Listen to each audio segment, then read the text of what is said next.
지난번에 원대 잡극 작가 초기에 두 사람 정도 얘기하고 말았습니다. 그죠?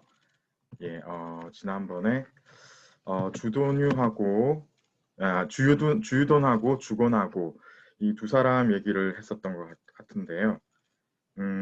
예.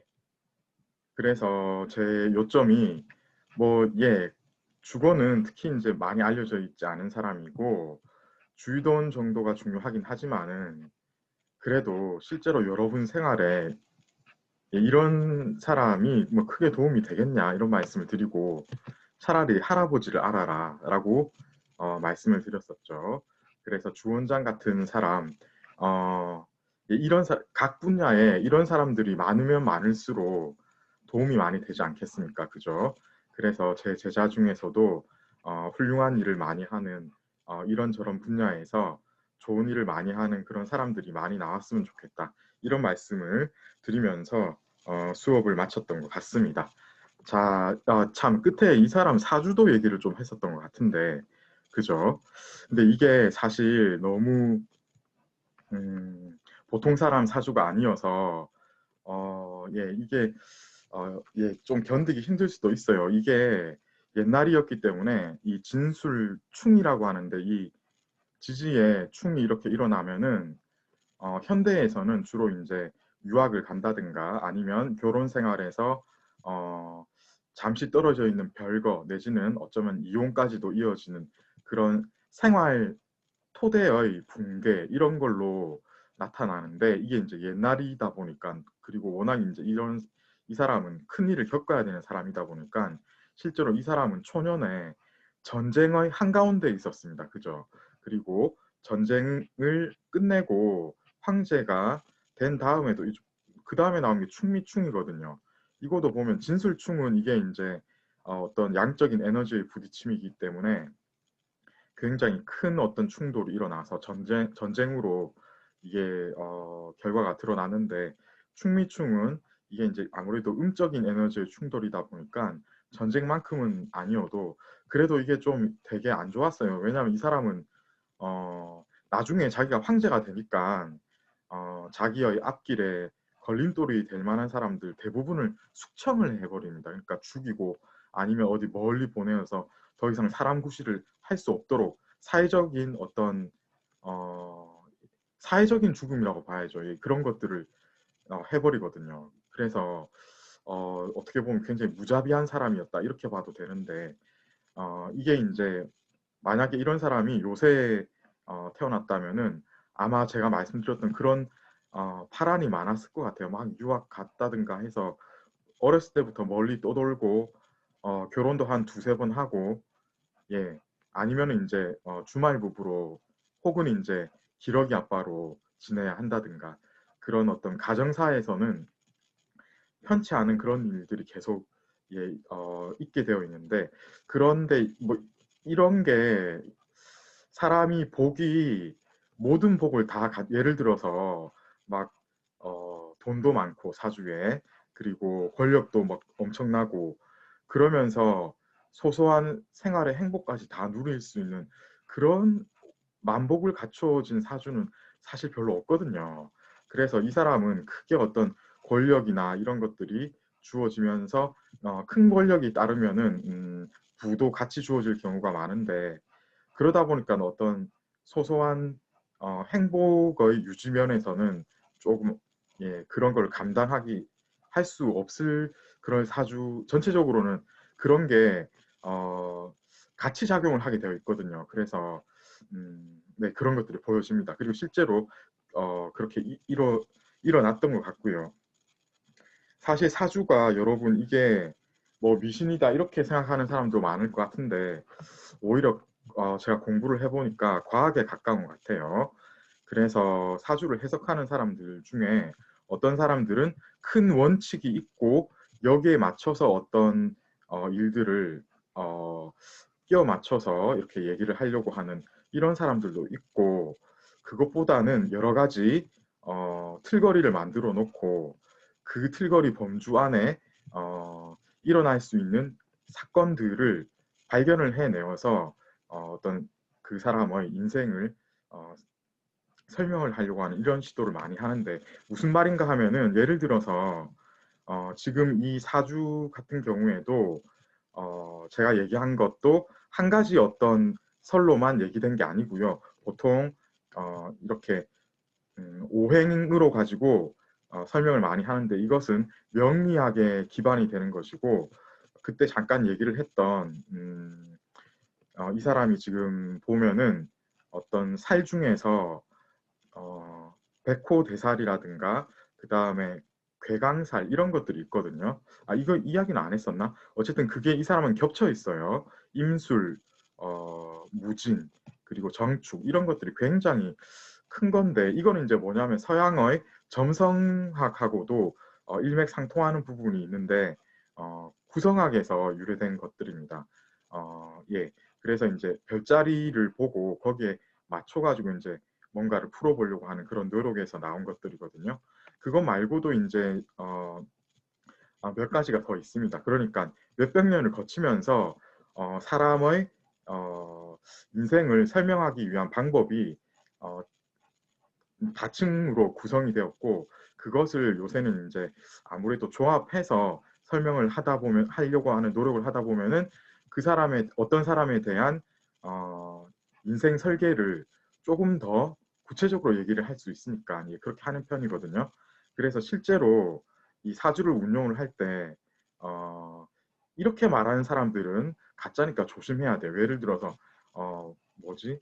뭐 구슬해야 된다, 뭐 돈 내라 이렇게 하는 사람들은 대부분 좀 약간 예 그야말로 사업을 해야 되는 그러니까 사업으로 삼고 돈을 필요로 하는 사람들이거든요. 그런 사람들 말은 믿을 필요가 없는데 그게 아니고 예를 들어 앞으로 한 10년 정도는 공부를 해야 되니까 예, 공부를 준비하는 게 좋습니다. 이렇게 충고를 해주는 쪽 있죠. 이게 이제 사주를 제대로 여러분들이 활용할 수 있는 방법인 거예요.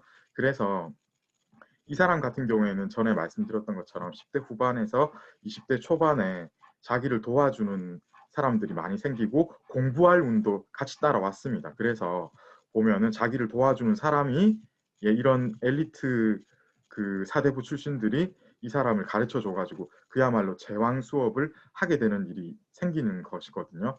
그래서 사주는 이런 식으로 활용을 하는 게 좋습니다. 예를 들어서 어떤 사람이 사업을 시작해야 되냐 이런 의문이 들 때 사주를 활용을 하면 좋습니다. 그래서 사업을 하되 동업을 하는 게 좋다. 아니면은 조금 기다렸다가 언제 하는 게 좋다. 예, 이런 식으로 큰 어떤 인생의 흐름은 사주 정보를 통해서 여러분들이 인생을 개척할 때 조금 도움을 받을 수 있는 바가 많습니다. 그래서 그런 쪽으로 해야지. 예를 들어 어떤 사람이 너 이렇게 이렇게 해야지 결혼한다.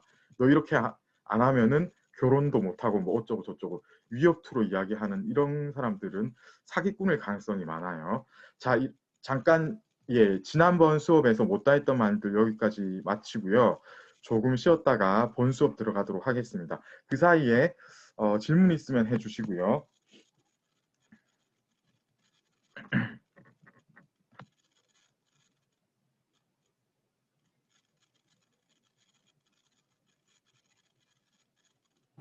네, 잠깐 질문이 왔네요. 예. 교수님도 사주를 많이 네, 활용을 많이 하는데요. 예를 들어서 사주에서는 이런 거를 얘기를 합니다. 약속 시간을 여러분들이 정해야 될 때가 있잖아요. 그죠? 예를 들어서 친구하고 만나는데 선택지가 있을 거잖아요. 그 중에 어떤 날은 여러분들이 막 어긋나는 수가 있어요. 12일 중에 한 이틀 정도가 연속으로 그렇거든요. 저 같은 경우엔 인이라고 묘일이 그런데 그때는 막 예를 들어서 차도 잘 안 잡히고 육교가 아니다. 그 지하도는 멍 뚫려 있죠. 그 뭐지? 그 횡단보도 횡단보도 운이 또 그렇게 안 좋아요. 이날에는 그냥 자기 코앞에서 딱 신호가 끊기게 되어 있어요. 그러니까 그런 날은 피하는 게 좋죠. 그런 식으로 저는 활용을 많이 하고 있습니다. 예. 자, 지금 본 수업 해야 될 때가 된 것 같아요. 자, 오늘 수업을 이제 진행을 하도록 하겠습니다. 그래서 오늘은 11번째 주 목요일 수업인데요. 오늘은 기말고사, 지난번에 이제 잠깐 얘기를 했는데, 기말고사를 어떻게 제가 이제 낼 것인지 조금 더 자세한 정보를 바로 조금 이따가 드리기로 하고요. 그리고 명대 작급 우리가 이제 막 들어갔습니다. 그죠? 지난번에 초기에 해당하는 그 시기의 작극 작가 두 사람, 주로 이제 황실, 왕실하고 관계된 사람들 얘기를 했었고, 나머지 이제 중기 이후 말기에 이때 명나라 때는 잡극이 어떻게 이제 진행이 되었는지 이거 살펴볼 거고, 그 다음에 상공 민요를 거의 뭐 이제 같이 볼 생각입니다. 순서대로 이렇게 나가긴 할 거예요. 이게 내용이 그렇게 많지는 않아서 오늘 다 끝날 수 있고, 오늘 아마 이제 청대문학 어떤 식으로 전개가 되는지 큰 흐름을 한번 살펴볼 수 있는 기회는 있을 것 같습니다. 예. 자, 이제 기말고사 내용에 대해서 제가 이제 말씀을 좀 드려야 되겠는데, 지난번에 다 말을 못했고 주말 이전에 공지사항으로 준다고 했는데 그냥 이렇게 수업 시간에 설명을 해드리는 게 더 좋을 것 같아서, 그러면 여러분들이 이제 모르는 부분 질문도 할 수 있고 하니까 우선 앞에 이제 크게 우리가 세 문제이지 않습니까? 단답형, 짧은 서술형, 긴 서술형 있는데 앞에 있는 두 문제는 중간고사 이전 같은 경우에는 역시 이제 많지는 않죠. 그거는 이제 한 20%에서 25%? 제가 정확하게 딱 이렇게 하지는 못하겠어요. 왜냐하면 이거 퍼센트 맞추기 너무 힘들어요. 그죠? 어떻게 이렇게 딱 정확하게 하겠습니까? 그래서 20에서 한 25% 정도, 그러니까 이러면 한 5분의 1에서 4분의 1 정도? 10문제 낸다면은 한 두 문제 정도? 그죠? 두 문제에서 세 문제까지는 안 가고 2.5문제니까 그죠? 그래서 이게 딱 맞추기가 힘들어요. 이 퍼센트를. 그래서 뭐 한 이 정도 된다 말씀을 드리고, 그 다음에 긴 서술형은 한 문제는 중간고사에 이미 나왔던 문제를 낸다고 했어요. 참, 지난번에 이거 나왔던 문제를 낼 것이냐라고 물어봤는데 제가 이제 생각을 해봐도 이거를 같은 기출문제를 냈을 때 이게 크게 이제 뭐 의미하는 바가 없는 것 같아요. 그게 왜 그렇게 해야 되는지에 대해서 제가 이제 마땅한 이유를 찾을 수가 없어서, 이거는 그냥 지난번에 뭐 혹시 겹칠 수도 있겠지만은 이제 이거하고 상관없이 저는 낼 거예요. 그러니까 제가 혹시 기억을 못해서 똑같은 문제가 나올 수는 있겠지만은 의식적으로 내지는 않을 겁니다. 그래서 이제 중간고사 기출 문제 중에는 긴 서술형 한 문제를 낼 거고요. 그리고 우리가 총 7문제지 않습니까? 총 7문제예요. 그 중에서 이제 나머지 6문제가 있는데 한 문제는 시하고 산문, 사 이 장르 중에서 하나를 고를 거예요. 그러니까 그게 시가 될 수도 있고 산문이 될 수도 있고 사가 될 수도 있는데 하나를 골라서 송대부터 청대까지 이렇게 아주 시간대가 넓게 펼쳐지는 그런 거를 제가 낼 거예요. 그죠? 자, 그리고 이렇게 하고 나면은 5문제가 남습니다. 그래서 5문제 남는데 이 중에 대부분은 송대부터, 그러니까 이게 이제 기말 고사 딱 그 범위만, 그러니까 중간고사 이후 범위만 해당이 되는데요. 송대부터 그때까지 해당이 아니, 이건 전체적으로 다 펼쳐지는 거죠. 전체적으로 다인 거죠. 그러니까 중간고사를 포함해서, 그러니까 송대부터 청대까지 연극하고 상곡 부분 있죠. 여기에서 집중적으로 낼 거라고 제가 지난번에 얘기했던 것처럼 송대부터 청대 사이에 연극하고 상곡에서 일어났던 것들을 많이 다룰 거예요. 이게 아마 최소한 3문제는 될 겁니다. 3문제 아니면 4문제가 여기서 나올 거예요. 그리고 한 문제 혹은 두 문제가 명청대 소설에만 집중을 해서 한 문제를 낼 겁니다. 자, 이렇게 해서 기말고사를 구성할 예정입니다. 그래서 전체적으로 보면은 아무래도 기말고사는 중간고사 이후에 집중을 하게 되어 있습니다. 그런데 연극 상곡은 송대부터 청대까지 끝까지를 다 보는 거예요. 그런데 그거 말고는 이 시산문 4에서 딱 한 문제 정도만 중간고사 범위까지를 포함하게 되어 있다. 전체적으로는 이렇게 제가 설정을 해서 문제를 제출할 생각입니다. 질문 있으면은 질문해 주세요.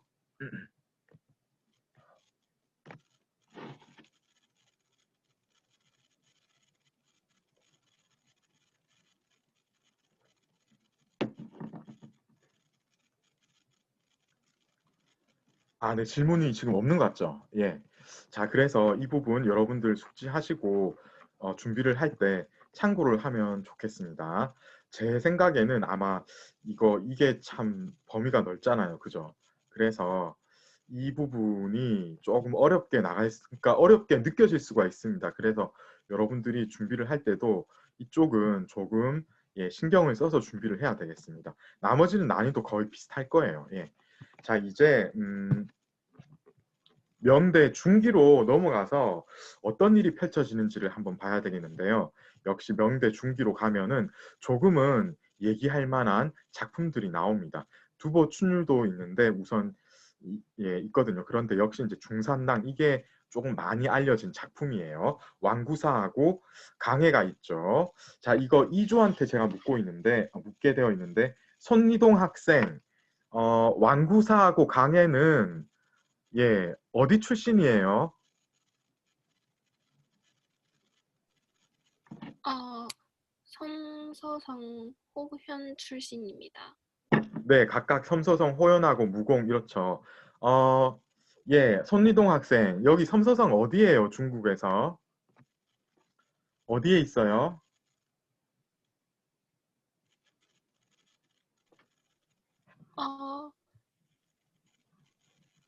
어, 북방 쪽에 아, 네, 있어요. 잘했습니다. 북쪽이죠.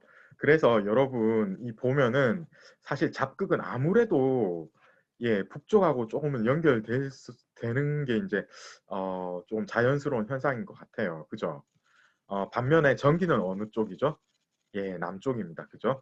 그래서 이게 작극 작가 명대 중기 이 사람들이 북쪽 출신인 게 이상하지 않은 겁니다. 그죠? 여러분 지도에서 섬서성 찾아보면요. 하남성 바로 옆에 있을 거예요. 하북, 하남. 그리고 이제 여기서 약간 더 북서쪽으로 가면은 이제 어디죠? 거기 완전히 그 사막 같은데 감숙성이 있습니다. 옛날에는 지금은 좀 달라요. 지금은 그 어디지? 위구르 쪽 그 청해 뭐 이쪽이 더 변방이지만은 옛날 기준으로 봤을 때는 그 감숙성이라고 하면은 바로 거의 국경이다, 변방이다 이렇게 봤거든요. 그 변방으로 가기 직전이니까 여기도 사실은 변방하고 조금 이제 비슷한 어떤 그런 느낌이에요. 그래서 절대로 강남일 수는 없는 거죠. 예. 수도 그러니까 이제 북경에서는 또 많이 멀진 않아요. 북경이 약간 북쪽에 치우쳐 있다가 보니까 지리상 따져보면 여기 이 섬서성이 그렇게 또 북경에서 멀지는 않거든요.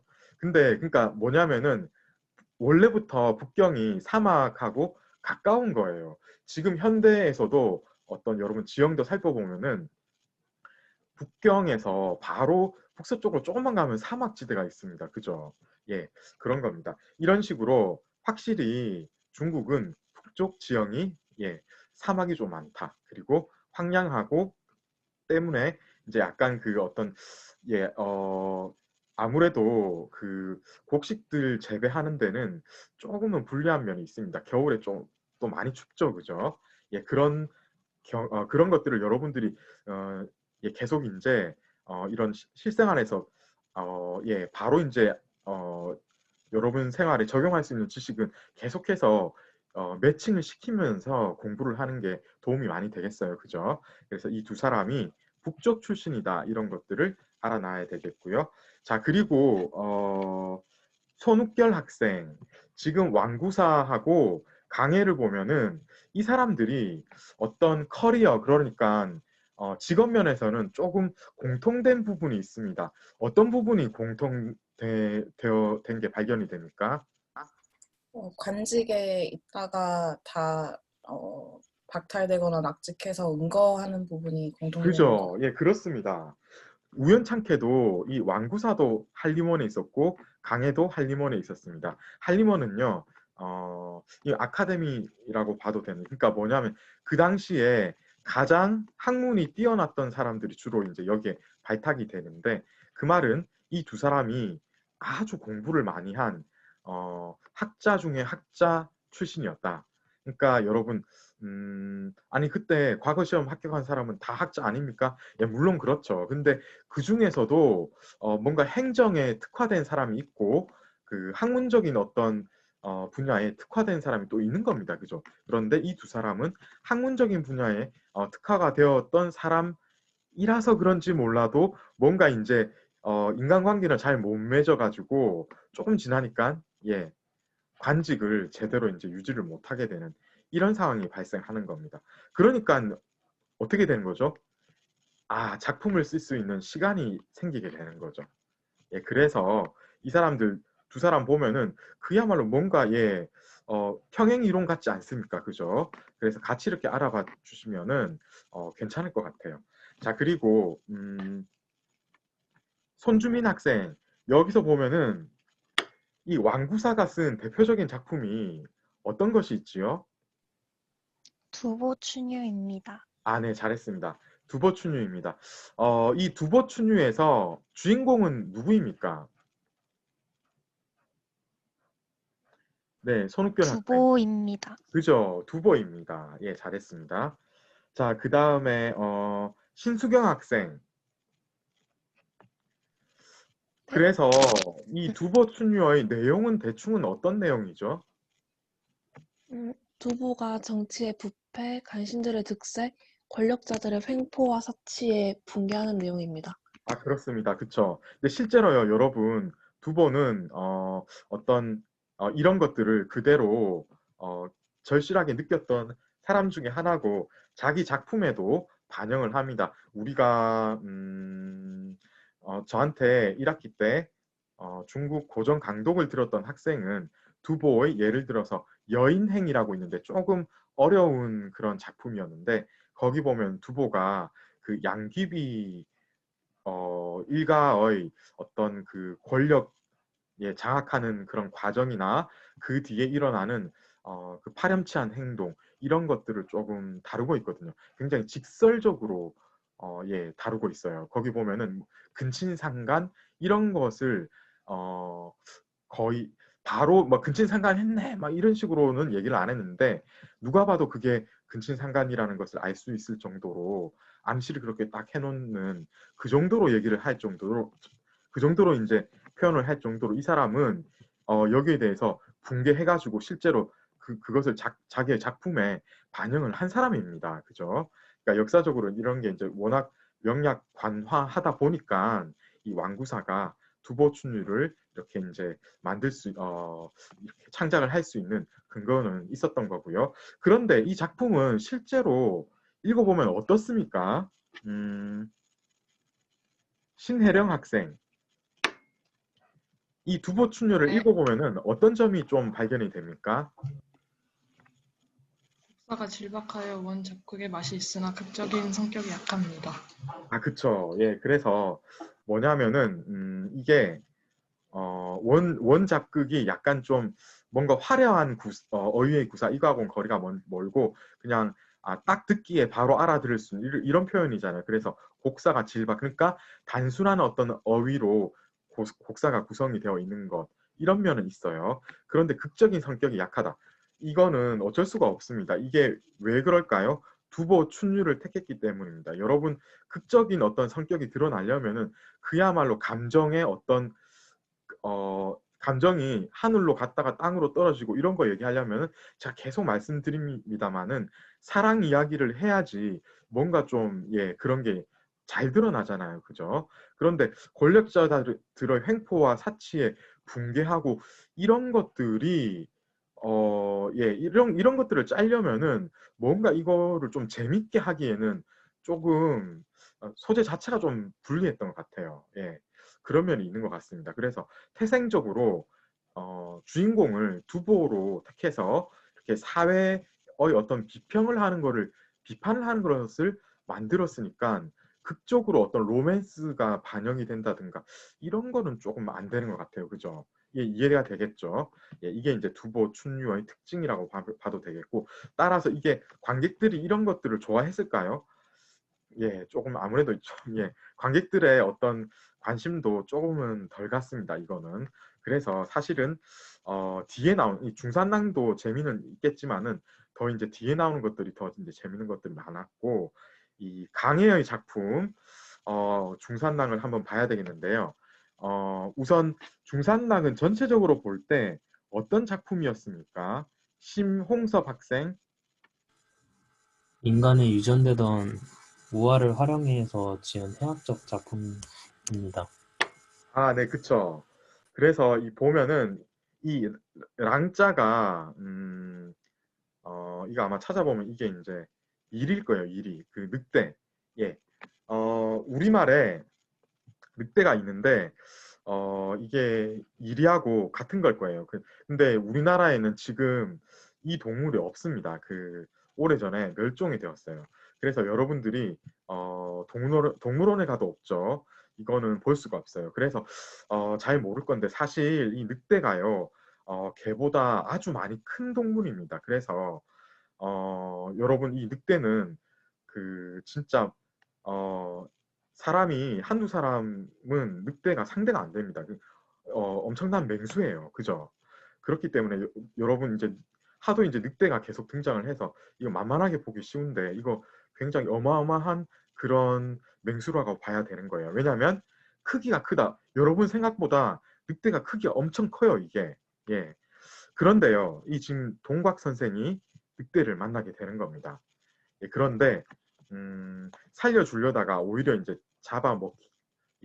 먹힐 뻔했는데 또 이제 다른 사람이 도와줘가지고 이거 이제 늑대한테서 탈출하는 내용인데 이게 굉장히 유명해요. 동곽 선생하고 늑대 이야기는 이 제목이 아니더라도 워낙에 이제 민간의 유전 이 형태 저 형태로 많이 유전이 되어서 여러분들 아마 이거 읽어봤을 것 같은데 이거 늑대가 구덩이에 빠져 있는데 동곽 선생이 지나가다가 늑대가 소리를 지르니까 보고 처음에는 그냥 가려다가 늑대가 하도 이제 간청을 해가지고 그죠?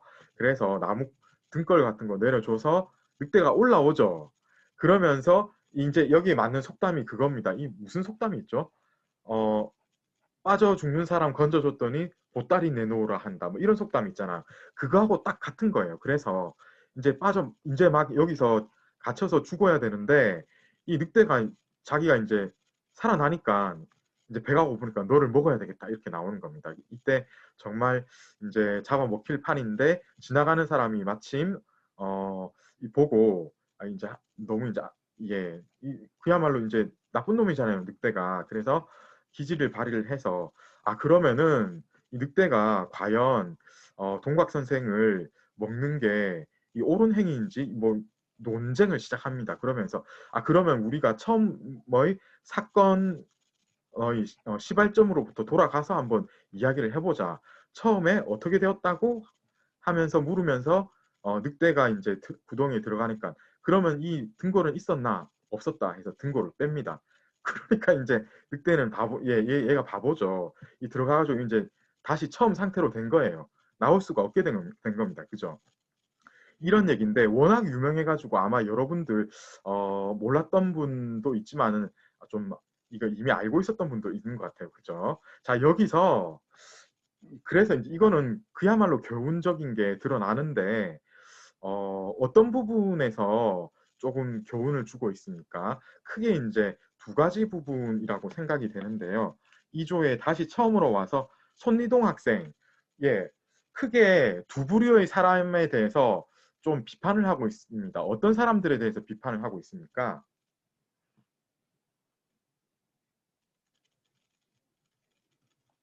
네, 손리동 학생. 네. 예, 보면은 이 어떤 사람하고 또 다른 사람에 대해서 비판을 하고 있어요. 그죠? 예, 어떤 사람들에 대해서 비판을 하고 있습니까? 담요스럽고 배은망덕한 사람이. 그죠? 이게 이제 늑대의 이게 사실 딱 들어보면은 우화 같은 느낌이 나잖아요. 그죠? 우화. 우화는 뭡니까? 동물에 빗대어서 사람을 비판하는 내용. 그러니까 탐욕스럽고 배은망덕한 사람을 늑대에 비추어서 얘기를 하고 있고 반면에 이제 동곽 선생은 유약하고 무능하고 자기 주제도 모르고 나서는 사람 이래서는 안 되겠다라고 이야기를 하고 있는 겁니다. 그래서 동시에 이 두 부류의 사람을 다 비판을 하고 있는 그런 거죠.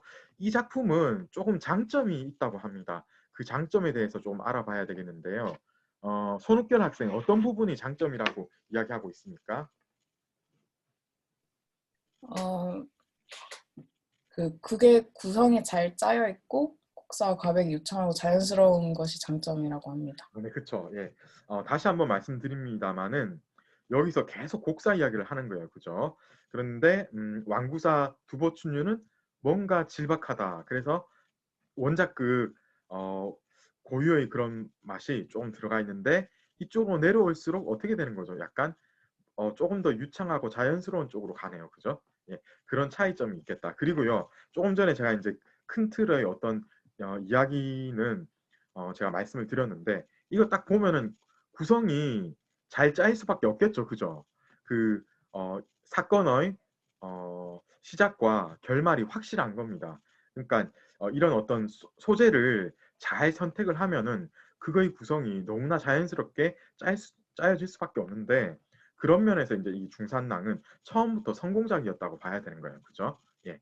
자, 이렇게 해서 네. 명대 중기 작가 중에 왕구사 강해의 작품에 대해서 우리가 어떤 게 있었는지 빨리 한번 살펴봤고요. 자, 이제 명대 후기로 넘어가겠습니다. 여러분 서위는 기억나시죠, 여러분? 예. 서위, 이지, 그리고 탕현조 계속 얘기했잖아요. 명대의 낭만사상, 그러니까 개성을 중시했던 그런 사람인데 성격이 여기서는 자유분방, 이 앞에서는 뭐라고 얘기했죠? 막 너무 자해를 뭐 이런 이야기 기억납니까, 여러분? 기인에 가까웠어요. 그죠? 예, 그런 사람이었습니다. 그런데 제주면에서는 탁월했습니다. 시서화에 다 능했다고 하고요. 이 사람의 작품이 유명한 게 4개가 있습니다. 어떤 게 있습니까? D조에 이번에는 끝에서부터 해볼까요? 예. 성수연 학생, 사성원은 어떤 작품을 이야기합니까? 광고사, 옥선사, 다목난, 여장원입니다. 그쵸. 예, 이 4작품이 서희의 대표적인 작품입니다. 여기 보면은 옥선사 이거 빼고 나머지는 여러분들이 모를 수도 있겠네. 이거는 아마 제가 좀 친숙한 그런 소재인 것 같기도 합니다. 그런데 뒤에 나오는 거는 여러분들이 특히 이제 3번째 거는 모를 수가 없을 거예요. 한번 어떤 것들인지 자세히는 아니더라도 대충은 알고 넘어가야 되겠습니다.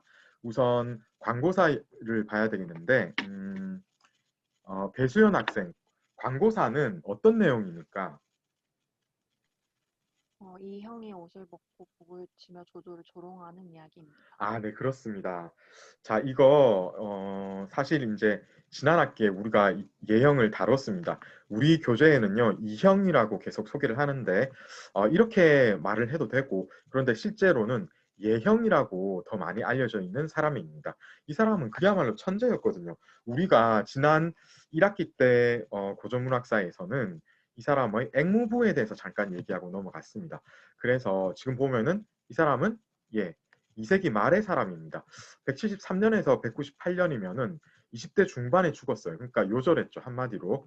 제가 이제 이 사람을 설명하는 딱 2가지를 가져왔는데 첫 번째, 머리가 엄청났다.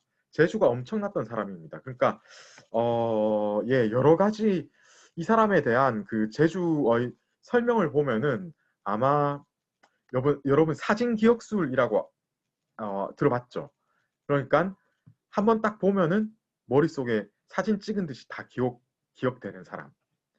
그런 사람이 있거든요. 실제로 있습니다. 저도 안 만나봐. 그런 사람 알고 있습니다. 제가 만나지는 못했는데 그 영어로는 photogenic memory라고 하거든요.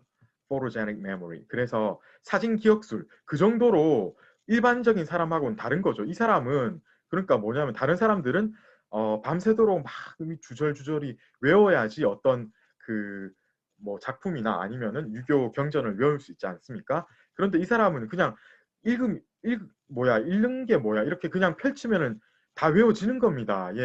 그러니까 어떻게 써요? 눈이 하늘에 달렸어요. 이 사람이 너무 오만해가지고 남 잘난 것을 견딜 수가 없어 하는 그런 성격이었어요. 왜냐하면 자기 스스로가 일단은 너무 잘났으니까 일단 다른 사람이 자기보다 잘났다고 생각하는 거를 그러니까 남이 자기보다 잘났다는 그런 개념 자체가 이 사람 머리에는 없었던 거예요.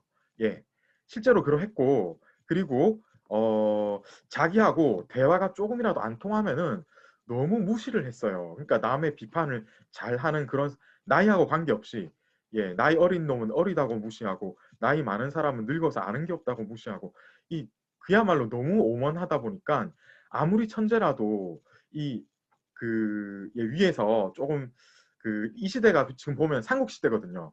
인재의 활용이 중요했던 그런 시대입니다. 그러다 보니까 이런 능력이 있는 사람은 어디 가도 환영을 받는 게 원칙인데 일단은 천재였기 때문에 어딜 가도 처음에는 좋아하지만은 일주일을 못 견뎌해요.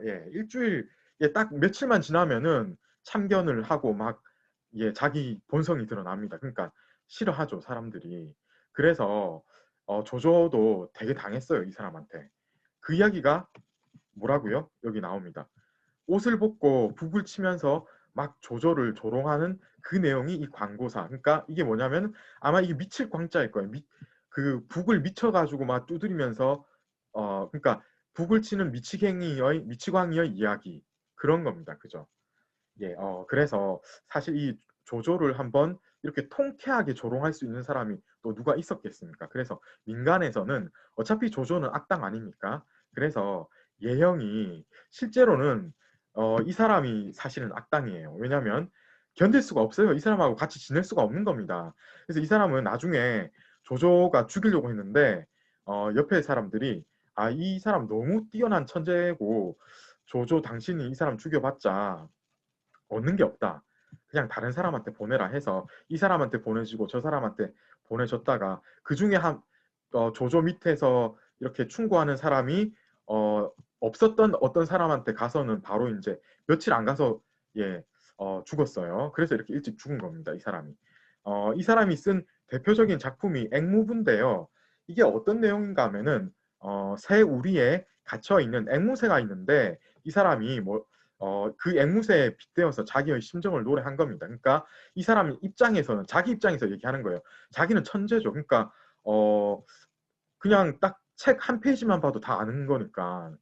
다른 사람들은 어떻습니까? 이거 하나하나 제대로 이해하려고 무진장 애를 써도 어떤 책은 어려워서 잘 안 되는데 이 사람은 그냥 화장실 들어가서 그냥 쑥쑥 넘기면은 아무리 어려운 책도 다 이해가 되는 거예요. 그러니까 어떻습니까? 그야말로 머릿속으로는 저 옛날에서부터 지금까지 그리고 저 광활한 어떤 지방에서부터 그리고 수도에 있는 사소한 어떤 자잘한 어떤 그런 얘기까지 모르는 게 없을 정도로 다 아는 그런 사람이었는데 자기의 어떤 포부를 펼치지 못하니까 갇혀있는 앵무새로 비유를 해가지고 이것을 써가지고 이게 이제 굉장히 유명한 작품이거든요. 그런데 이것도 이제 다 이제 이게 이런 어떤 저간의 사정을 속속들이 다 감안해서 보자면은 자업자득입니다. 자기가 이렇게 된 것도 자업자득이라고 봐야 되는 거죠. 이 성격이 이런데 누가 견디겠습니까? 그죠? 그래서 실제로 이게 사실로서 이것을 보자면은 이 예형은 악당이라 가지고 그죠? 조조 입장에서는 골칫거리였던 그런 사람인데 그런데 일반 민중들은 그런 거 잘 모르잖아요. 이미 몇백 년 지났고 그런 거 신경 씁니까? 그죠? 조조는 근데 유비의 반대편에 서 있던 악당이잖아요. 일반 민중 입장에서는. 그러니까 이 사람을 한번 통쾌하게 이 악당을 한번 통쾌하게 골려먹은 그런 사람이 있었으니까 이 사람의 행위에 대해서 아주 이제 재밌게 보는 그런 작품을 서희가 만든 겁니다. 그죠? 그렇게 보시면 되겠고 실제로 이 서희라는 사람도 사실은 거의 이제 예영처럼 천재인지는 모르겠는데 보통이 아닌 거예요. 거의 뭐 수재 이상은 되는 사람이다 보니까 아마 자기의 어떤 심정을 예형에 기탁해서 이런 광고사를 지었다. 이렇게 보시면 될 것 같아요. 그래서 이 작품이 바로 광고사입니다. 옥선사는요. 이거는 이런 비슷한 류의 작품이 고금에 걸쳐가지고 많습니다. 한국에도 보면 예를 들어서 어떤 지족 화상하고 황진이 이야기가 있습니다. 그죠? 그게 이제 현대에 누구지? 김동인이 썼나요? 광화사? 예, 아마 그건가 그거하고 조금 비슷한 부분이 있는 것 같습니다. 근데 이제 그게 거기서는 이제 그 스님은 조금 이제 넘어간 걸로 나오고 아마 그 누구지? 어, 정확하게 기억은 안 납니다만 서경덕, 서경덕을 등장을 시켜가지고 아마 서경덕이 이제 기생을 제도하는 뭐 이런 식으로 아마 설정이 되어 있는 게 아닌가 싶은데 제가 정확한 기억이 아니라서 여러분 나중에 한번 찾아보세요. 아마 아닐 수도 있을 거예요. 광화사 아니고 근데 이제 제가 얘기하는 거 이거는 송도 3절하고 관계된 거예요. 예, 정확하게 얘기하면은 김동인 그 작품이 아니고 송도 3절 그래서 민간에서 전해지는 이야기인 서경덕하고 박영폭포하고 그리고 황진이 이야기 그러니까 그 이야기하고 관계된 겁니다. 그거하고 이 옥선사의 내용이 상당히 비슷합니다. 그리고 자목난은 이건 다 잘 아시겠죠. 그래서 목난의 종군 이야기고요. 여장원 이거는 뭐 어떤 겁니까? 디조의 지금 배수연 학생 여장원 어떤 내용입니까? 여자가 장원급제에서 관직에 나아가 정치 참여하는 이야기. 아, 네, 그렇습니다. 그래서요, 여러분 이게 제목만 봐도 아시겠죠? 처음에는 이거 제목 한자로 일일이 안 따져보면 이게 뭔가 하겠는데 그냥 말 그대로입니다. 여자가 장원을 한 겁니다. 그죠? 그래서 여러분들 이거 제목 자체가 바로 그 줄거리를 바로 설명을 하니까 여러분들이 이해하기가 쉬울 것 같아요. 그래서 여러분 여기 보시면은 자목난하고 여장원은 아무래도 주인공이 여자라서 조금은 특이합니다. 그 여자가 어떤 그 사랑 이야기의 중심이 아니고 이렇게 어떤 사회생활에 남자들의 예를 들어서 군대 이야기나 어떤 관계 진출 이야기 같은 사회생활의 어떤 한가운데에서 크게 활약하는 이야기는 많지는 않잖아요. 그죠? 그런 면에서는 참 독특하고 의미가 있는 작품이다. 예, 이렇게 보시면 되겠어요. 자, D조에는 다 체크를 제가 안 했기 때문에 나중에 또 이제 D조 여러분들 제가 불러서 조금 이야기를 하겠고요. 이제 다음 스크립트 넘어가서 예형 이야기는 제가 했고요. 이제는 상곡하고 민가 하면은 명대가 끝납니다. 그죠?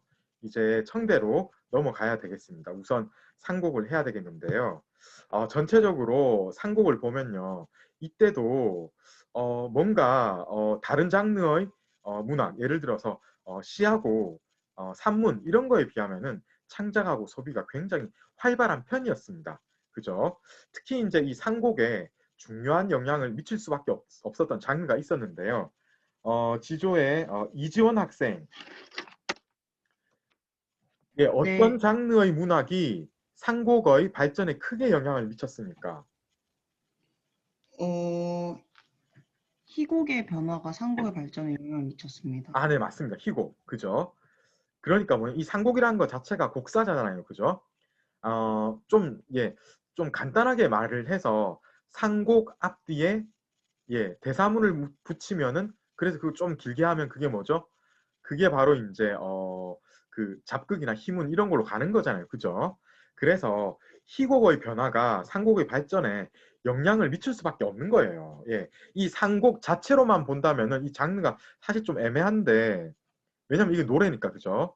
그래서 이거를 과연 이 공연 장르로 봐야 되나? 아니 그 문학 장르로 봐야 시 이쪽으로 봐야 되나? 조금 애매합니다. 그죠? 이론의 소지가 있어요. 그렇지만은 여기에 영향을 미치는 장르, 희곡 이거는 이게 이제 영향을 미친 것은 당연한 거죠. 그죠? 이 공곡이 나오기 이전과 공곡이 나온 이후가 조금 다른 부분이 있습니다. 요거를 한번 캐치를 해볼까요? 지조의 이종호 학생 공곡 이전하고 이후에 조금 어떤 부분이 달랐습니까?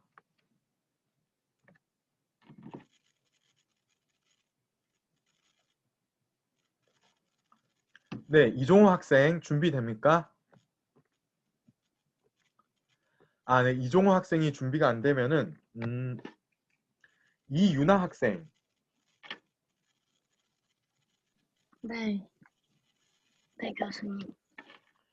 네, 안 그래서 들리세요? 네, 네. 들리는데요. 공곡 이전하고 이후에 이 상곡을 전체적으로 그 작가 위주로 보면은 그 작가의 경향이 그러니까 뭔가 표현의 그 초점이 조금 달랐어요. 어떻게 달랐습니까? 공곡 이후에는 화려하고 아름다운 작품을 창작하기 시작했습니다. 아, 그쵸. 그러면 이전에는 제가 이제 말은 안 했는데 어떤 시기였겠어요? 어, 화려하지 않은 작품. 아, 그러고 보니까 그렇게 말해도 되겠네요. 그러니까 질박한 거죠, 질박한 거. 그러니까 여러분, 우리 지금 계속 복습합니다. 그래서 이렇게 제가 말을 세부적인 상황 얘기하는 게 사실은 큰 뼈대, 그러니까 큰 그림 그리는데 좀 도움이 될 거라고 저는 생각하고 있습니다. 그러니까 뭐냐면은 공곡이 딱 등장을 했어요. 그러면은 이 공곡 이전과 이후가 다른데 이전에는 원대 작품이 어떻습니까? 조금 상곡들이 대부분 약간 질박한 편이었죠. 그러니까 화려한 거에는 치중을 잘 안 했어요. 그죠? 그래서 질박하다. 이렇게 얘기를 하면 되는데 공곡 이후에는 그러니까 남곡이죠. 이 남곡 그러니까 공곡 그리고 전기 같은 말이라고 했죠. 다는 아니지만은 일부 작가들이 이런 식으로 화려하고 아름다운 작품을 창작하는 이런 경향이 나타나기 시작하게 되어서 결국 이게 나중에는 굉장히 큰 주류로 나타나게 되는 겁니다. 그죠? 자, 그래서 이렇게 되다가 보니까 기교면에서는 어떤 현상이 일어나게 되어버렸습니까? 이수민 학생. 네, 예술적인 기교가 발전하게 됐습니다. 네, 그쵸. 예술적으로 막 화려하게 하려고 하다 보니까 예술적인 기교가 발전을 했고요. 그런 반면에 잃어버린 것도 있습니다. 당연히. 어떤 거를 잃어버렸습니까? 이서구 학생. 네, 그 삼국 고유의 생명력이 결국 약해지고 말았습니다. 그쵸. 그러니까 뭐냐면은 지금 호쾌하고 맑고 아름다운 품격이라고 했는데 질박한 것에서는 주로 이제 호쾌하고 맑고 그러니까 질박함을 조금 자세하게 그 문학적 성격 특성을 얘기하면은 이런 거예요. 호쾌하고 맑고 아름다운 품격이 거기에 담겨 있는 겁니다. 그죠? 이런 게 사라져 버린 거예요. 그러다 보니까 우리는 어떤 이 상곡이라는 것 자체가 여기에 어떤 큰 특징이 있다고 우리는 보고 있는데 그게 약해져 버리니까 조금은 작가가 우리 교재의 저자가 안타깝게 보고 있는 겁니다. 그죠? 자, 그 다음에 이제 이거를 전체적으로 이제 초기에 초기에 창작이 어떠했는지를 보고 그 다음에 중기로 넘어가면서 어떤 현상이 있었는지를 또 한번 봐야 되겠는데 초기에는 주로 어떠했습니까? 이상호 학생. 창작이 약간 침체되었습니다. 그죠? 창작이 약간 침체되어서 그나마 이제 주이동 같은 그 황실 작가, 작극 작가 있잖아요. 이 사람들이 상곡도 조금은 하긴 했지만은 그런데 이 황실에 봉사해야 되는 사람은 아무래도 제재에 대한 어떤 한계가 있다가 보니까 창작을 하려고 하는 어떤 자유면에서는 자유성, 그러니까 자율성 이런 것들의 보장이 좀 없었죠. 그러니까 이 창작이 많이 되었을 까닭이 없습니다. 그죠? 그런 조금 침체기가 있었습니다. 그런데요, 홍치제 이후에는 활발한 창작이 일어납니다. 예.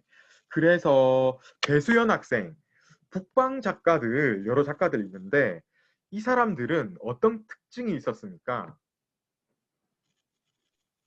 남곡이랑 북곡을 다 창작했지만 북곡이 뛰어났습니다. 아, 네, 맞습니다. 그죠? 그러니까 이건 어떻게 보면은 당연한 겁니다. 북방 작가니까 북곡에 뛰어났죠. 그런데 남곡 창작도 했다. 이렇게 보면 되겠습니다. 우리가 강해 왕구사는 기억나죠? 이 기억납니까? 이계선. 예, 뭐 기억 안 나면 몰라도 좋습니다. 조금 이따가 우리 풍유민 할 거예요. 예, 그때 한번 이 사람에 대해서 살펴보고 오늘 아마 그 양신어 이런 사람도 해야 되겠고 시소신 이런 사람 해야 되겠고 뭐 풍목령 나중에 특히 이제 이 사람은 민가 수집 면에서 공로가 있었습니다. 그래서 그때도 그 전에 이 사람 단편 소설집 기억납니까? 그거하고도 관계가 있고 그래서 이 사람은 뭐 여기저기 많이 나오네요. 그죠? 여러분들이 반드시 알아놔야 되는 그런 사람입니다. 그 외로 이제 진탁 뭐 이런 사람들도 알아두면 좋고요. 심경은 얘기했어요. 그죠? 이미 얘기가 되어진 그런 사람입니다. 그리고 남방 작가는 당연히 남곡에 뛰어났죠. 그죠? 예. 자, 이렇게 해서 이 초기하고 홍치제 이후에 그러니까 어떤 식으로 전체적으로 이제 창작이 진행이 되었는지 이런 큰 그림도 한번 우리가 잡아봤고요. 자, 이제 실제 이제 명대 상고 어떤 식으로 진행이 되었는지 작가들 개개인들의 성향이나 이런 것들을 파악을 좀 해봐야 되겠어요. 자, 이제 지조에 제가 계속 묻게 되어 있는데 지조는 근데 다 했기 때문에 다시 D조가 남아서 D조에 방세현 학생, 풍유민 이 작가는 어디 출신입니까? 산동성 임구현 출신입니다. 아, 그죠. 산동성. 그러니까 여러분, 산동성은 사실 좀 애매합니다. 굳이 따지자면은 여기는 이제 장강 위이기 때문에 북쪽이라고 봐야 되긴 하겠는데 그래도 사실 뭔가 점이지대, 그러니까 북쪽하고 남쪽의 중간에 해당되는 그런 느낌이잖아요. 근데 문화적으로 굳이 따진다면은 여기는 아마 북쪽으로 분류를 해야 될 것 같습니다. 자, 이 풍요민 같은 경우에 어떤 개인 커리어 면에서는 어떤 특징이 있었습니까? 박준환 학생.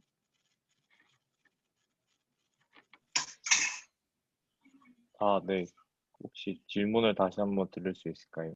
풍유민 작가의 커리어적인 측면에서 특징이 있었는데 어떤 특징이 있습니까?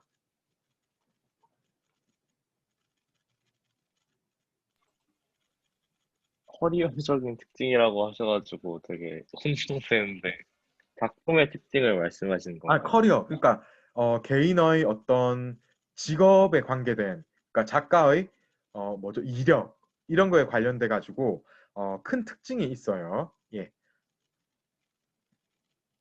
귀향 생활을 했다는 게 특징인 것 같습니다. 아, 네, 그쵸. 그러니까 귀향 생활 말년에 귀향, 그러니까 뭐냐면은 이 사람도 관직 생활을 한 거예요. 그런데 말년에 벼슬을 버리고 전원으로 귀향했다고 하죠. 그러니까 뭐냐면은 이 앞에 나왔던 명대 작극 작가하고도 겹치는 부분이 좀 발견이 되죠, 그죠? 어떤 부분입니까? 아예 끝에 가서 끝까지 벼슬을 하진 않고 뭔가 이제 스스로 조금 이제 벼슬을 떠나서 사는 그런 삶을 이 사람도 선택을 했습니다. 그러다 보니까 시간이 나서 창작을 하게 되는 거죠, 그죠? 예, 그렇게 봐야 됩니다. 그래서 여러분 이 말 제가 괜히 하는 거 아닙니다. 이렇게 계속 반복된다는 말은 뭔가 중요한 특징이 있고 시험에도 출제가 된다는 겁니다. 자, 그 다음에 이 사람 상곡의 특징을 우리가 한번 따져봐야 되겠어요. 이거 많이 적고 있네요. 그죠? 우리 책에서 이야기를 많이 하고 있습니다. 박예지 학생, 처음에 한 2줄 정도를 읽어봐 주시겠어요? 어떤 특징이 있습니까? 네. 재질가 다양하고 내용이 풍부하며 방언과 토속적인 언어를 생동감이 넘치도록 능숙하게 사용하는 특징이 있습니다. 그죠. 그래서 이런 게 조금 다른 겁니다. 그래서 우선 제재가 다양하기 때문에 내용이 풍부한 겁니다. 이게 이렇기 때문에 이런 거죠. 사실은 같은 맥락인 겁니다. 그래서 이 사람 어떤 사람은 상곡을 써도 처음부터 끝까지 사랑 이야기만 하고 끝내는 사람도 있는데 이 사람은 아니었네요. 할 이야기가 많았던 거죠. 그죠? 그러니까 이 말은 무엇인가 하면은 이 사람이 관직 생활을 하면서도 관심사가 많아서 이 사안, 저 사안에 대해서 깊이 있는 성찰이 있었던 사람인 겁니다. 그러다 보니까 이렇게 여러 가지 다양한 제재에 대해서 풍부한 내용으로 할 얘기거리가 있었던 거죠. 예, 그렇게 봐야 되겠고 또 하나 특징이 우리 책에서 이야기하고 있듯이 뭔가 언어적인 측면에서는 생동감이 나는데 그 이유가 사투리하고 방언 그리고 통속적인 그러니까 뭔가 이제 표준어적인 느낌은 아닌데 그래도 정감 있게 사람들이 받아들일 수 있는 그런 언어들을 채택을 해서 이렇게 이제 사용을 하고 있기 때문에 이 사람도 사실은 보면은 어떤 학식이 있는 그런 사람이었음에도 불구하고 어떤 민간의 그 문화에 이렇게 딱 밀착이 되어 있었던 그런 부분이 있었다. 라는 게 발견되는 게 참, 예, 이게 이런 것들을 문학 비평가들이 상당히 중시합니다. 그래서 여러분들도 이런 부분 유심히 봐야 되겠어요. 자, 그리고 이 사람이 이제 이 산동성 이거를 이제 북쪽으로 간주해야 된다는 게 이제 바로 드러나는데요. 이 사람 작품에서 발견되는 어떤 특징이 또 있습니다. 어떤 게 발견이 됩니까? 박수민 학생, 그 다음 두 줄 한번 읽어봐 주시겠어요? 북방 사람들의 호방하고 상쾌한 성격을 충분히 발휘해서 기계가 힘차고 의경이 높다는 특징이 있습니다. 그죠? 그래서 어떻게 보면은 사실은 명나라라서 시간은 지나왔는데 어떤 원곡, 원대 상곡의 본색을 가장 잘 드러낸 작가, 뭐 이렇게 평가를 할 수 있을 정도로 그야말로 딱 읽으면 이거는 원곡인데? 예, 이런 느낌이 딱 드는 겁니다. 이제 우리가 이 사람 작품을 읽을 거예요. 어떤 특징 때문에 과연 우리가 그런 얘기를 하는 건가? 조천자, 해관지사라고 했는데 다른 게 아니고 지금 뭔가 이제 그 수도에서 멀리 떨어져 있는 변방의 관자 나오면 이제 그런 거 이제 여러분들이 파악을 하셔야 돼요. 변방의 상황을 그리고 있구나, 이런 게 좀 느껴지거든요. 비조의 김희정 학생, 여기 없어졌네까지 한번 읽어봐 주시겠어요? 형빈을 버리고 벼슬에 나가 온갖 고생도 많이 하였네. 천리밖에 소식 끊어졌고 오랑캐 땅 먼지는 풀썩풀썩하고 길은 먼데 급히 머리 돌려보아도 메인데 없어졌네. 아, 네, 감사합니다. 그래서 지금 딱 보니까 어떤 배경이 등장을 했습니다. 그죠? 전체적인 상황은 지금 벼슬 나가기 전에는 정말 가난했다. 그렇지만은 마침내 벼슬길에 그러니까 등용이 되어서 벼슬길에 진출을 했다. 그런데 이러고 이제 고생 끝 행복 시작인 줄 알았는데 뜻밖에도 온갖 고생이 난무하였다라고 이야기를 합니다. 그러고 지금 공간적인 배경이 나오네요. 이 지금 굉장히 멀리 떨어져 있는 겁니다. 그죠? 네, 오랑캐 땅 먼지는 풀썩풀썩하고 길은 먼데 급히 머리 돌려보아도 메인데 없어졌네라고 하니까 뭡니까? 지금 이 사람이 임금님 계신 곳하고는 장소가 떨어져서 뭔가 관직에 관련된 일을 수행하고 있네요. 그죠? 예, 그런 상황인 겁니다. 배경이 제시가 되었습니다. 그 다음에 이 사람의 어떤 심정이 나올 거예요. 이렇게 아무리 서경시라도 끝까지 다 서경으로 갔더라도 어떤 서정적인 게 묻어있기 마련인데 이 사람은요, 처음에 서경했다가 그 다음에 서정을 드러내고 있는 것 같습니다. 지금 비조의 김혜오름 학생, 끝까지 한번 읽어봐 주시겠어요? 신정에서부터 읽으면 되나요? 예, 신정에서 맞습니다. 신정에서 눈물 뿌렸으나 옛 고향이 즐거우니 인정 길고 짧은 거 상관없네. 동쪽으로 흐르는 푸른 물구비를 돌아 서산의 푸른 봉우리를 보며 나와 짝할 갈매기 몇 마리를 찾노라. 네, 감사합니다. 잘 읽어주셨습니다. 그래서 보면은 이때까지는 자기 어떤 배경에 대해서, 상황에 대해서 설명을 했죠. 그러고 나서는 자기의 어떤 마음에 대해서, 심사에 대해서 이야기를 쭉 하고 있죠. 그죠? 조금 어떻습니까? 외롭고, 그죠? 왜냐하면 이제 나와 짝할 갈매기 몇 마리를 찾노라, 여기서 이제 그런 게 드러나고, 그 다음에 사실은 이렇게 신정에서 눈물 뿌리고 옛 고향이 즐거운, 이렇게 하면서 뭔가 지금 어떤 일이 펼쳐지고 있냐면요, 옛날부터 지금까지를 이렇게 옛날 이야기 짧게 치고 지금 이야기하고, 그 다음에 공간적으로는 저기 멀리 어디 이야기했다가 지금 여기 보이는 곳 이야기하고, 그래서 보면은 잘게 어떤 세세하게 뭔가를 얘기하는 게 아니고 큼지막하게 썰어서 지금 이야기를 하는 거예요. 그죠? 예, 이런 식인 겁니다. 이런 게 뭐 어떤 거라고요?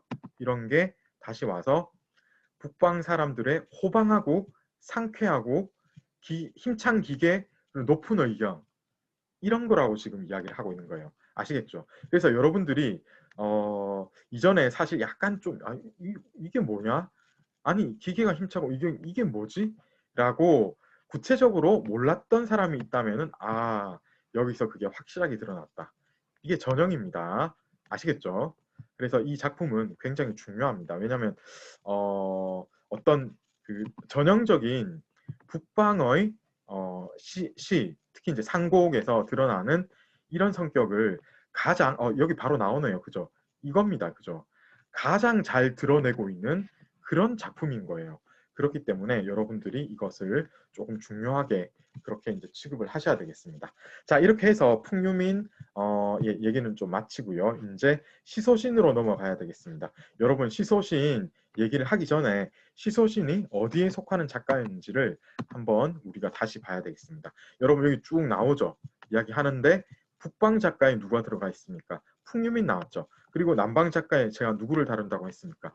양신어, 그리고 시소신 뭐 이런 이야기 했죠. 진탁, 그죠? 이 중에 이제 제일 먼저 나온 사람이 이제 제일 끝에 있는 사람들이 제일 먼저 나오네요. 우리 책에서 무슨 연유인지 모르겠지만 이렇게 배치를 했습니다. 그래서 우리 책의 배치를 그대로 따라가서 이렇게 지금 저희도 지금 배우고 있는데 시소신 나왔습니다. 남방 작가라는 거예요. 그죠? 남곡이 뛰어났다. 일단 이런 정보는 다시 이제 짧게라도 복습은 하고 시소신으로 다시 넘어왔습니다. 자, 그래서 김준성 학생, 시소신은 어느 지역 출신입니까?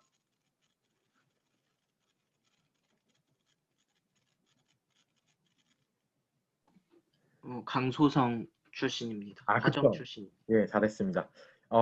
김준성 학생, 강소성이 어느 쪽입니까? 강남입니까? 강북입니까?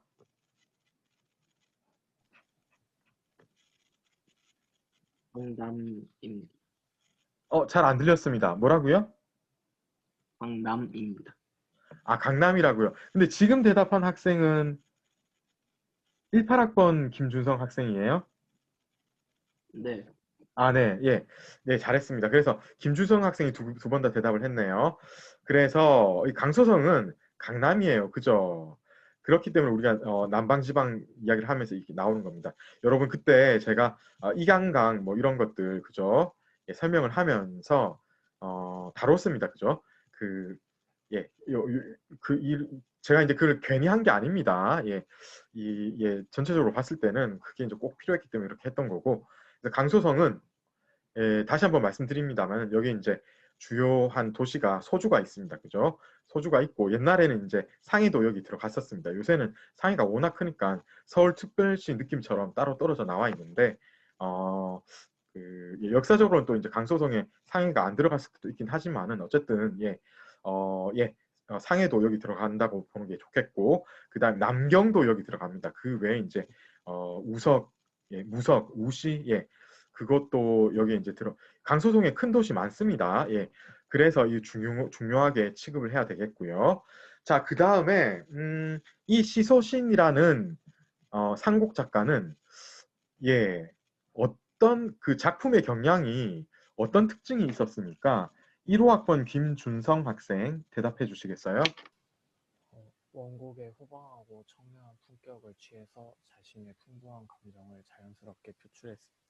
네, 그쵸. 그래서 조금 소리가 좀 작았는데 결국은 이 말입니다. 그죠? 예, 호방하고 청량한 품격, 이거는 이전에 어떤 느낌이 크게 변한 건 아닙니다. 그죠? 그런데 자신의 풍부한 감정을 자연스럽게 표출을 했다 해서 감정적인 면에서는 굉장히 풍부한 감정이 드러난다는 게 조금은 다르다라고 봐야 되겠네요. 그리고 작품의 제재는 어떠한 특징이 있었습니까? 김종헌 학생. 네, 다양한 특징을 가지고 있습니다. 네, 풍유민도 다양했죠. 작품의 제재가 아주 다양했습니다. 그죠? 비슷하게 이 사람도 제재가 아주 이제 다양하다는 것을 우리가 알 수 있겠는데, 지금 시소신 여기서는 그 다양한 작품의 제재를 분류를 했습니다. 이렇게 나눴거든요. 자, 이게 무슨 뜻일까요? 해고, 증별, 산수, 영물, 염곡. 예, 한번 물어보겠습니다. 예, 김민주 학생. 네, 여기서 이제 뭐 아는 게 있습니까? 뭐가 회고는 뭐다, 증별은 뭐다. 예, 아는 게 있으면은 한번 얘기를 해봐 주시겠어요?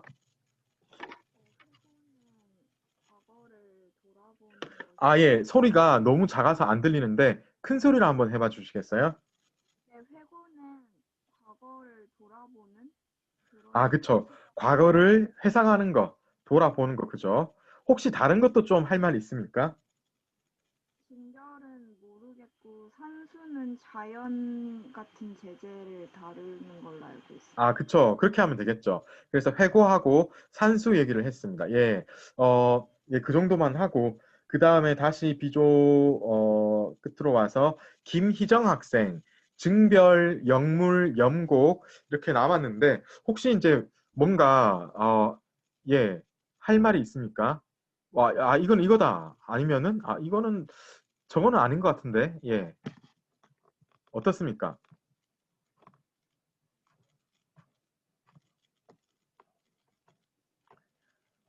네, 여기서 그나마 이제 영물이 조금 이해하기가 좀 쉽고, 그리고 증별도 제가 이제 말만 해주면은 알 거예요. 그리고 영곡은 사실 알아차리기가 어려운데 그래도 제가 설명을 해드리면 이제 아마 알 수 있을 것 같습니다. 그래서 김희정 학생 영물 혹시 무엇일까요? 이게 채팅창에 채팅 단어의 의미 예, 아까 오디오 됐었는데 갑자기 또 안 되는 겁니까? 예, 단어의 의미가 어렵다. 예. 그러면은 이제 오늘 이후로부터는 이걸 꼭 아셔야 되겠어요. 여러분, 영물은 이 정도는 여러분들이 알아야 됩니다. 예. 사실 영국까지는 제가 안 바라고, 근데 영물은 여러분들이 어떤 건지 알아야 됩니다. 증별도 알 수 있으면 좋은데 제가 이제 말씀을 드릴게요. 영물은 뭐냐면은 물자는 사물입니다. 영자는 읊다. 그러니까 뭡니까? 사물에 대해서 노래를 한 것. 그렇게 되는 거죠. 그러니까 뭐냐면은 네. 그래요. 예. 아까 오디오 나올 때 잠깐 좀 시끄러웠던 것 같아요. 그죠? 예, 그런 일들이 좀 있었던 것 같습니다. 그래서 영물은 뭐냐면은 그 사실 그 어떤 그 시를 쓴다고 해요, 여러분. 여러 가지 소재가 있지 않습니까? 근데 예를 들어서 어떤 특정한 사물을 노래하면 그게 영물이라고 보면 됩니다. 그래서 예를 들어서 여러분들이 시를 쓴다고 생각해 봅시다. 공작새를 봤어요. 공작새 처음 봤다. 아, 이 공작새가 꼬리를 펼쳤더니 어떻고 뭐 어떻다. 이렇게 얘기를 해야 되겠죠. 그러면은 그게 영물시가 되는 거예요. 아시겠죠? 이게 영물인 겁니다. 네, 그런 거예요. 자, 그러면 증별은 어떤 것인가? 증자는요, 주다예요. 기증하다 할 때 증자. 별은 이별.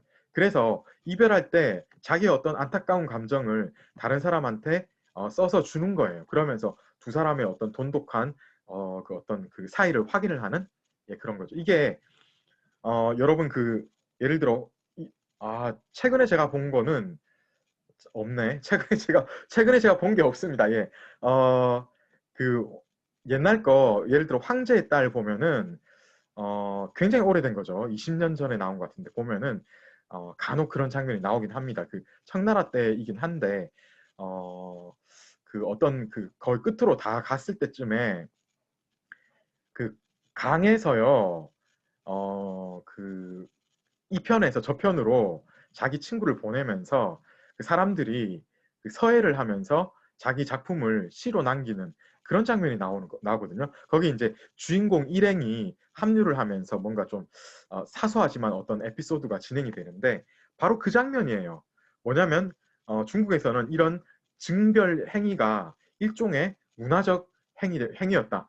다른 데서는 잘 없어. 예를 들어서 미국은 당연히 없겠죠. 근데 그 유럽이나 뭐 인도나 이런 데서는 이 증별에 관련된 어떤 행위가 잘 없었습니다. 그런데 중국 이 영향을 받은 한국, 일본에도 조금 있었고요. 어떻다고요? 뭐냐면은 어떤 사람이 예를 들어서 이제 친한 친구가 멀리 귀향을 간다든가 아니면은 벼슬살이를 멀리 떠나야 된다고 하면은 친한 사람들 다 모아서 특히 이제 강가에서 많이 일을 벌이는데 주연 같은 거를 펼쳐가지고 이런 행위를 합니다.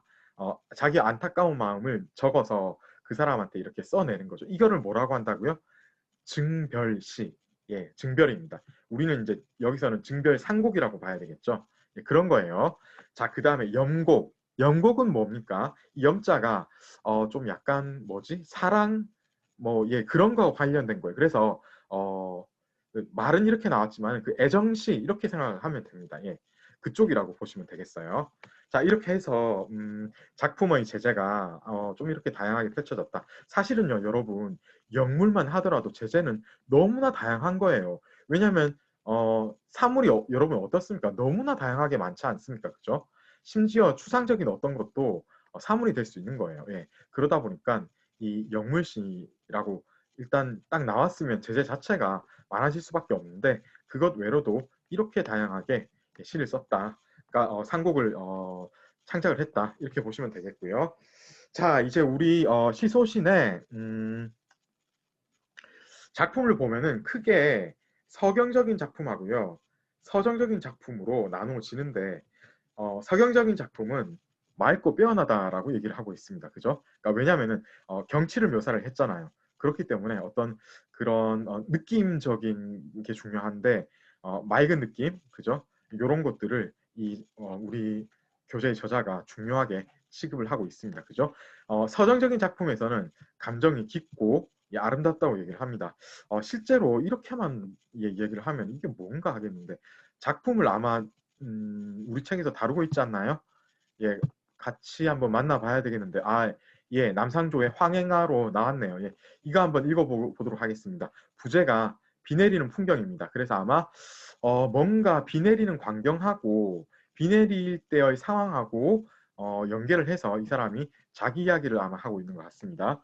같이 한번 읽어봐야 되겠는데요. 걸렸다까지, 예, 여기까지를 누가 한번 읽어봐야 되겠습니다. 제이도. 네, 황미래 학생. 여기 무지개 걸렸다까지 한번 읽어봐 주시겠어요?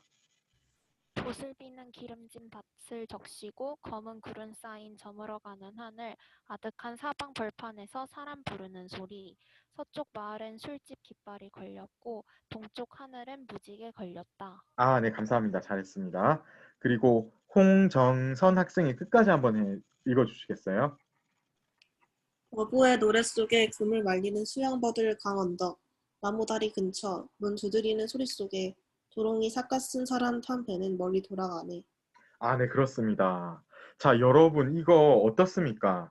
지금 이거는 이 사람의 그 어떤 느낌과 어떤 심사 이런 것들이 직접적으로 드러났습니까?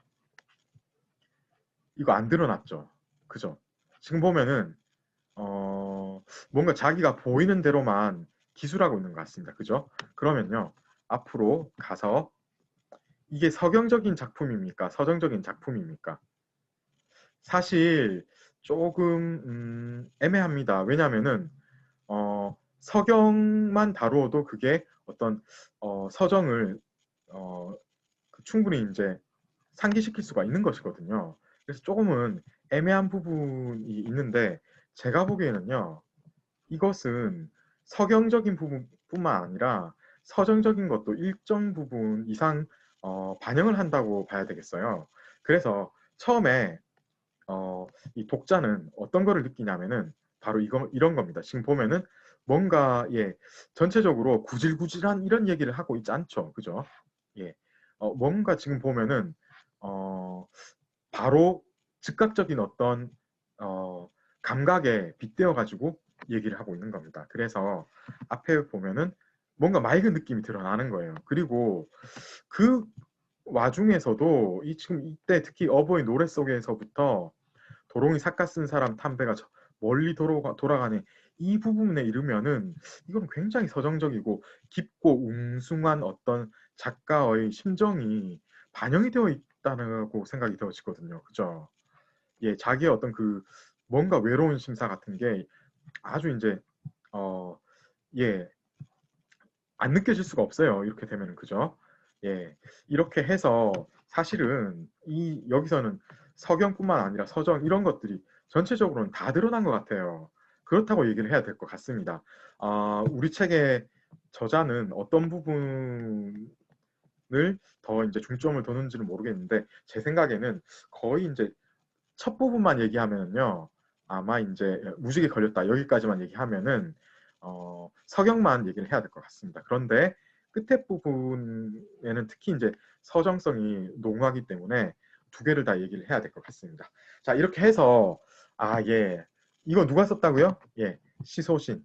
이 사람의 작품의 어떤 경향을 조금이나마 우리가 살펴봤고요. 자, 이제 기타로 나왔습니다. 이 참 설론도는 언급이 안 되는데 작가가 이제 우리 교재의 저자가 다루고 있기 때문에 우리도 빨리 한번 그냥 어느 정도의 사람들인지 어느 정도의 그 포텐이 있었는지 한번 살펴보는 차원에서만 보고 넘어가도록 하겠습니다. 허선호 학생, 진탁은 출신이 어떻습니까? 어느 쪽 출신입니까? 강소성 합의 출신입니다. 네, 그래서 이 사람도 남쪽 사람이죠. 남방 사람입니다. 그죠? 카토리 호코 학생, 진탁은 다른 작가들에 비해서 어떤 특징이 있었습니까? 뭔가 잘하는 게 있었거든요. 네, 음악에 전통했습니다. 네, 이 사람 음악에 정통했습니다. 그래서 악왕으로 이게 이제 그러니까 여러분 악마 아니에요. 악마 이게 지금 아니죠. 음악이니까 음악 악자예요. 그죠? 예. 음악의 왕, 사곡으로 명성을 날릴 정도로. 그러니까 이 사람 작품 자체가 굉장히 음률에 잘 맞는 그런 작품을 썼다라는 것을 우리가 짐작할 수 있는 겁니다. 우리 책에서 이분의 작품에 대해서 실제로 다루고 있지는 않기 때문에 우리가 이제 이렇게 여기서부터 미루어 짐작할 수밖에 없는 그런 부분은 좀 있는 것 같아요. 최홍건 학생, 진탁 같은 경우에 대표적인 작품이 있거든요. 골개 여운이라고 있어요. 이 골개 여운의 특징이 좀 있어요. 어떤 부분이 좀 다른 작품하고 좀 구별이 됩니까? 노예지에서는 학층 민중의 생활을 제재로 해서 당시의 구어로 표현했습니다. 네, 그렇죠. 그래서 뭐냐면은 제일 중요한 게 구어체, 구어로 표현을 했다는 겁니다. 그죠? 그러니까 지금 보면은 이 진탁에 대해서 뭐 관료다 이런 얘기를 하지 않고 음악의 왕이다 이렇게 얘기를 하니까 우리가 뭐 속속들이 알 수는 없지만은 구어도 쓰고 이 사람은 약간 평민계층 아니면은 평민계층에 대해서 잘 아는 상류계층 둘 중에 하나다 짐작이 되겠죠. 그죠? 근데 아마 평민계층이었던 것 같습니다. 보면은 16세기 초의 서민 생활을 마치 그림에 그린 것처럼 묘사를 잘 했다고 하거든요. 그죠? 그런 특징이 있습니다. 골개 여운, 진탁의 골개 여운에 대해서 알아봤고요. 자, 그 다음에 황미래 학생 계속해서 설론도는 어느 지방 출신입니까? 하북성 정은 출신입니다. 그죠? 그래서 다른 사람 우리가 지금 계속 명중기 이후로는 주로 남쪽 지방 사람 얘기를 했는데 설론도는 아니네요. 이 사람은 하북성, 그러니까 북쪽 출신입니다. 그죠? 그리고 이 사람은 커리어 면에서 어떤 특징이 있었습니까? 정선 학생.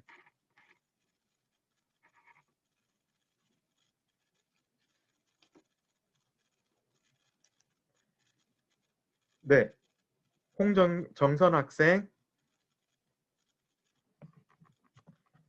설론도 같은 경우에는 뭔가 직업 면에서 좀 특별한 점이 있었습니다. 어떤 점이 특수했습니까?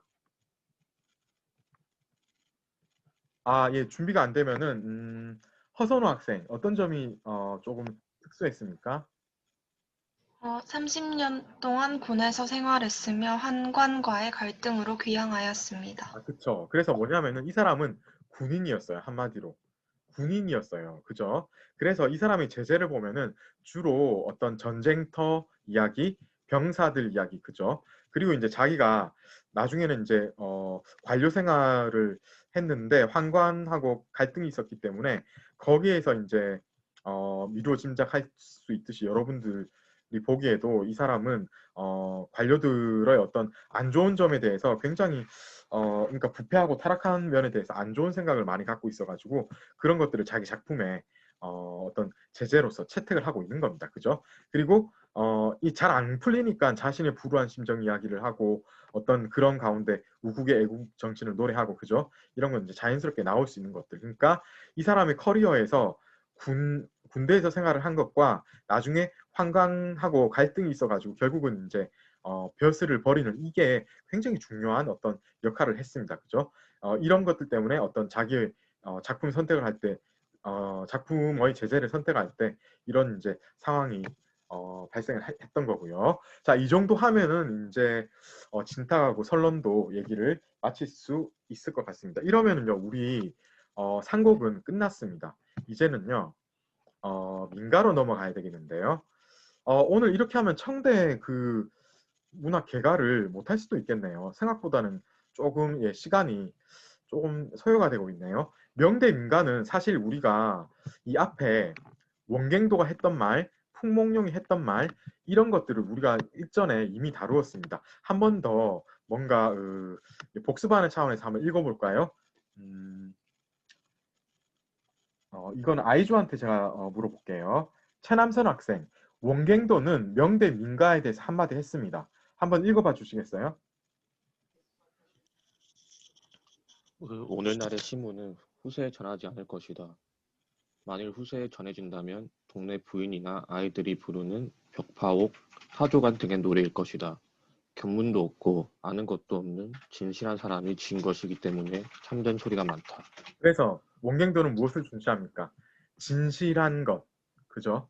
이거를 중시해서 요새 오늘날의 시문은 진실하지 않다라고 얘기를 하는 겁니다. 그 다음에 풍목룡은 어떤 이야기를 했습니까? 최지희 학생. 네, 세상에 가짜 시인은 있어도 가짜 상가는 없다고 얘기했습니다. 그렇죠. 그러니까 무엇입니까? 이 말 뜻은 비슷합니다. 상가가 그러니까 뭐냐면은 민가가 바로 진짜 노래다, 참된 소리다 이렇게 얘기를 하는 거거든요. 그래서 전체적으로 보면은 새로운 시가를 발전시키려는 욕망의 작용으로 볼 수도 있다라고 우리 교재의 저자는 이거를 이제 평가를 하고 있습니다. 다시 한번 이제 어떤 비슷한 문맥에서 탁인월이 이야기하고 있는 것, 이 부분을 한번 봐야 되겠는데요. 탁인월은 어떤 이야기를 하고 있습니까? 주예린 학생 읽어봐 주시겠어요? 우리 명대는 시에 있어서는 당대만 못하고 사에 있어서는 송대만 못하고 곡에 있어서는 원대만 못하지만 아마도 오가와 괴지야, 나강원, 타조간, 은교사 같은 것들은 우리 명대에 빼어난 것들이라 말할 것이다. 그렇죠. 그래서 이거를 이제 진괭서라는 사람은 또 어떻게 평가를 하고 있습니까? 정지혜 학생.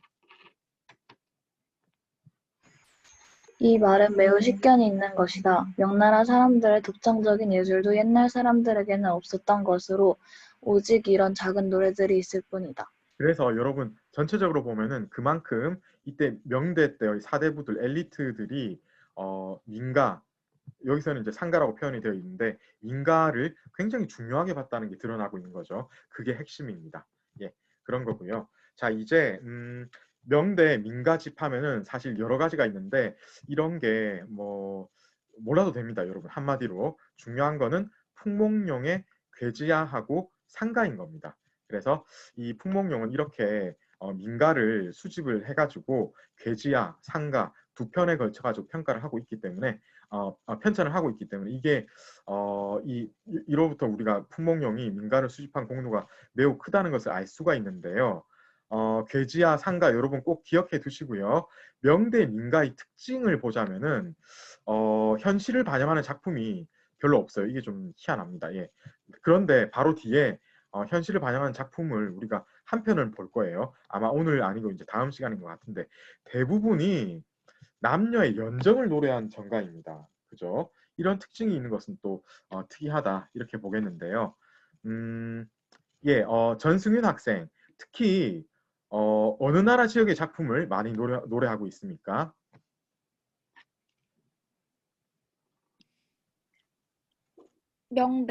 오나라 지역의 작품이요. 그렇죠. 옛날 오나라 지역의 작품. 여기를 많이 노래하고 있다고 해요. 그리고 남조의 민가하고 비슷해서 남녀의 연정을 영롱하고 경쾌하게 노래한다 이렇게 얘기를 하네요. 그죠? 근데 차이점이 이제 제가 이제 시간이 없어가지고 제가 다 해야 될 것 같아요. 오늘 여기까지 하고 끝내야 될 것 같은데 남조보다 더 대담하고 열렬하다. 그러니까 뭐냐면은 조금 더 구체적인 표현을 썼다 이렇게 보시면 되겠어요. 그래서 우리가 한번 보도록 하겠습니다. 형식을 보자면은 더 자유롭게 변화가 많이. 그러니까 예를 들어서 7자구면 7자구로 나가야 되겠는데 그게 아니고 2자짜리부터 30자까지 심지어는 길게 이렇게 늘어지는 변화까지 등장할 정도로 국법에는 기본은 있어도 변화가 어떻게 변화에 있어서 어떤 그 제한이 있지는 않았습니다. 그리고 언어는 주로 이제 그 실생활에서 많이 쓰는 그런 표현 위주로 했기 때문에 우리 교재에서 표현력이 돋보인다라고 평가를 하고 있는 겁니다. 자, 여기까지 하면은 사실 거의 다 했고요. 그 작품이 어떤 건지 이렇게 만나보고 그러고 나서는 이제 청대로 넘어가게 되겠습니다. 원래는 오늘 여기까지 할 수 있을 줄 알았는데 안 되겠고요. 이제 다음 주부터 이제 청대문학 시, 산문 이렇게 넘어갈 예정입니다. 질문이 있으면 하세요. 여러분 청대문학은요. 아마 제가 파일을 총 4개를 올렸을 거예요. 그게 이제 시, 산문이 같이 있나? 시가 있고 그 다음에 산문, 사가 같이 있고 희곡, 상곡, 민가가 붙어 있고 소설이 이제 있고 이 순서대로 할 거니까 근데 이제 그 파일이 올라간 순서는 끝에 이 2개가 아마 바뀐 것 같아요. 제 기억에. 그래서 여러분들이 이거를 이제 감안을 하시고 근데 페이지 보면 다 드러나잖아요. 교과서 페이지대로 나간다 이렇게 생각하시면 되겠습니다. 질문 있으면 해주시고요. 조금 기다렸다가 오늘 수업 마치도록 하겠습니다. 질문을 해주시고 자 여러분 청대까지 왔습니다. 거의 끝나갑니다. 그죠? 아마 주말쯤 해서 제가 발표하는 거 준비 어떻게 하는지에 대해서 조금 더 얘기를 제가 드려야 될 수도 있을 것 같아요. 잠깐 채팅에 뭔가 얘기가 들어온 것 같아서 잠깐 제가 살펴보겠습니다. 잠깐만요. 나와라. 채팅창이 이게 좀 말을 잘 안 들어서 이게 잘 안 뜨네요. 떴습니다. 채팅창에 복고주의는 질문이 뭐냐면 명대 문학의 가장 중요한 특징인 복고주의는 사대부들의 전통 장르인 시문에 한정된 것인가요? 라고 했는데 이게 사실 100% 그렇다고는 할 수 없는데 한 90%. 그러니까 거의 그렇다. 이게 정답입니다. 그러니까 왜냐면은 사대부들 아니고 일반 평민 입장에서는 그럼 복고가 중요하겠습니까? 그죠? 그런 생각 없었어요. 평민들은 그런 거 그렇게 막 따지고 이런 게 아니었어요. 평민들은요. 그날 사는 게 중요했기 때문에 뭔가 옛날을 생각하고 민족의 뿌리를 생각하고 이런 것들은 평민의 행위하고는 조금 관계가 멀거든요. 그렇기 때문에 아무래도 사대부들이 거기에 이제 집중을 하게 마련이고 그렇다면 사대부들이 전통 장르로 굳이 이제 포커스를 맞췄다면은 뭐를 해야 되겠어요? 어디에 집중해야 되겠어요? 당연히 시하고 산문이죠. 그렇게 되는 겁니다. 자, 그래서 거의 90%는 그렇다. 이게 이제 정답입니다. 자, 질문 또 있으면 해주시고요.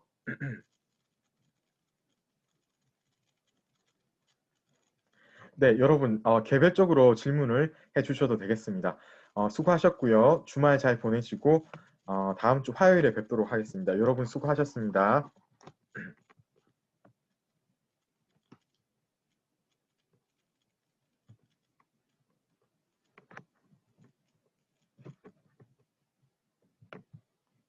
네, 주말 잘 보내세요. 감사합니다.